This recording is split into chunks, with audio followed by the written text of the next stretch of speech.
Video నచ్చితే like చేయండి, share చేయండి, ఛానల్ని సబ్స్క్రైబ్ చేయండి. 7,000 రూపాయలు పెట్టడం జరుగుతుంది. అది పేదవాళ్ళు కొనుక్కోవడం కొంచెం భారంగా ఉంది. అందుకని ఎవరు కూడా దాన్ని ప్రోత్సహించకుండా మీరు కూడా పత్రికా సోదరులు కూడా మీకున్న సలహాలు సూచనలు ఇవ్వాలని కోరుకుంటూ ఎంత ప్రైస్ అయితే అమ్ముడుపోతాయి మేము కూడా దాన్ని ఈ వారంలో ప్రైస్ కూడా ఫైనల్ చేసే పరిస్థితి కాబట్టి మీరు కూడా సహకరించాలని చెప్పి ఈ సందర్భంగా కోరుకుంటూ, అదేవిధంగా టౌన్లో మొన్న సీఎం గారు ఈ స్వర్ణాంధ్ర స్వచ్ఛాంధ్ర కార్యక్రమానికి వచ్చినప్పుడు మన మున్సిపాలిటీ డెవలప్మెంట్లో 50 కోట్లు సహకరిస్తారని చెప్పడం జరిగింది. దానిలో భాగంగా ఆల్రెడీ 5 కోట్ల రూపాయలు మన మున్సిపాలిటీకి జమ వేయడం కూడా జరిగింది.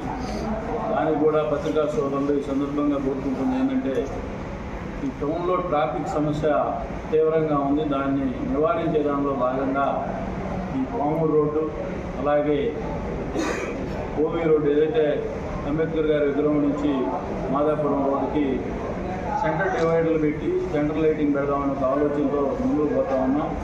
సర్కిల్స్లో కూడా ఎక్కడైతే పోలీసు అధికారుల సూచనలు వాళ్ళ సలహాలు తీసుకొని ఈ సర్కిల్స్ కూడా ఎక్కడంటే అక్కడ మన అంటే చిన్న చిన్న రోడ్లు ఎక్కడికక్కడ కట్ అయిపోయే పరిస్థితి ఉండేది ఇంతకుముందు. ఇప్పుడు ఇవి కొంచెం ఆ విధంగా ఉంటే డివైడర్ వేసి కూడా ఉపయోగం లేకుండా పోతుంది కాబట్టి అక్కడ కూడా సర్కిల్ ఏర్పాట్లో కూడా మీరు సహాయ సహకారాలు అందించాలని చెప్పి ఈ సందర్భంగా కోరుకుంటూ, అలాగే ఈరోజు మనం మీ అందరూ కూడా ఈ ప్రభుత్వం వచ్చిన తర్వాత ఇబ్బందులు ఆర్థిక ఇబ్బందులు ఎంతున్నా పేదవాడు